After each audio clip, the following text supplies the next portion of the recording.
Praise Lord. ഇന്ന് ഞാൻ ഈ സന്ദേശം ആരംഭിക്കുന്നത് കർത്താവ് യേശുക്രിസ്തു പറഞ്ഞൊരു ദൈവവചനത്തോടെയാണ്. യോഹന്നാൻ 15:16 പറയുന്നു, നിങ്ങൾ എന്നെ തിരഞ്ഞെടുത്തു എന്നല്ല, ഞാൻ നിങ്ങളെ തിരഞ്ഞെടുത്തു. ഇന്ന് ഈ വചനത്തിൻ്റെ വെളിച്ചത്തിൽ നമ്മളോട് തന്നെ ചോദിക്കാം, ഞാൻ ദൈവത്തിൻ്റെ തിരഞ്ഞെടുത്ത പാത്രമാണോ, അല്ലെങ്കിൽ തിരഞ്ഞെടുത്തവനായി ജീവിക്കുകയാണോ? പ്രിയരെ, ദൈവത്തിൻ്റെ മഹത്വത്തിനായി ജീവിക്കുന്നവർ എല്ലാവരും തിരഞ്ഞെടുത്ത പാത്രങ്ങളാണ്. തിരഞ്ഞെടുത്തവർ വലിയ ആളായിരിക്കണമെന്നില്ല, കഴിവുള്ളവനായിരിക്കണമെന്നില്ല. ദൈവം തിരഞ്ഞെടുത്തവർ പലപ്പോഴും ചെറിയവരും ബലഹീനരുമായിരുന്നു. അത് നമ്മൾ ബൈബിളിൽ കാണാം.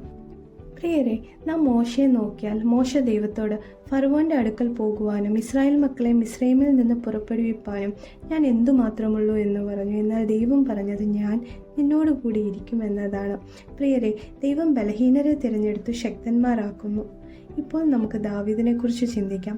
ദാവീദ് ആരായിരുന്നു? ഒരു വലിയ രാജാവോ അല്ല, ഒരു യോദ്ധാവോ അല്ല. ദാവീദ് ഒരു ചെറിയ ഇടയനായിരുന്നു. മറ്റുള്ളവർ അവനെ അവഗണിച്ചു, പക്ഷെ ദൈവം അവനെ കണ്ടു. ഇവിടെ ഗോലിയാത്ത് വന്നപ്പോൾ എല്ലാവരും പേടിച്ചു, പക്ഷെ ദാവീദ് പറഞ്ഞു, ഞാൻ സൈന്യങ്ങളുടെ യഹോവയുടെ നാമത്തിൽ നിന്റെ നേരെ വരുന്നു എന്ന്. ദാവീദ് തൻ്റെ ശക്തിയിൽ നിന്നില്ല, അവൻ ആയുധത്തിൽ ആശ്രയിച്ചതുമില്ല, അവൻ ദൈവത്തിൽ ആശ്രയിച്ചു. പ്രിയരെ, ഇതാകുന്നു ദൈവം തിരഞ്ഞെടുത്ത ഒരു വ്യക്തിയുടെ ജീവിതം, ദൈവത്തിൽ ആശ്രയിക്കുന്ന ജീവിതം. ദാവീദ് ജയിച്ചത് ദൈവത്തോട് ചേർന്നിരുന്നത് കൊണ്ടാണ്. അതുകൊണ്ടാണ് യോഹന്നാൻ 15 പറയുന്നത്, ഞാൻ മുന്തിരിവള്ളിയും നിങ്ങൾ കൊമ്പുകളുമാകുന്നു. കൊമ്പ് വള്ളിയിൽ ചേർന്നിരുന്നാൽ മാത്രമാണ് അത് ഫലം തരുന്നത്, വേർപെട്ടാലോ അത് ഉണങ്ങിപ്പോകും. പ്രിയരെ, ദൈവത്തിൻ്റെ തിരഞ്ഞെടുത്ത പാത്രമായിരിക്കാൻ ദൈവത്തോട് ചേർന്ന് നിൽക്കണം, പ്രാർത്ഥനയിൽ, വചനത്തിൽ, വിശ്വാസത്തിൽ.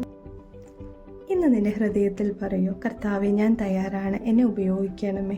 നീ ദൈവത്തോട് ചേർന്ന് നിൽക്കുകയാണെങ്കിൽ തീർച്ചയായും ദൈവത്തിൻ്റെ മഹത്വം കാണും. എല്ലാ മഹത്വവും ദൈവത്തിന് മാത്രം. Praise the Lord.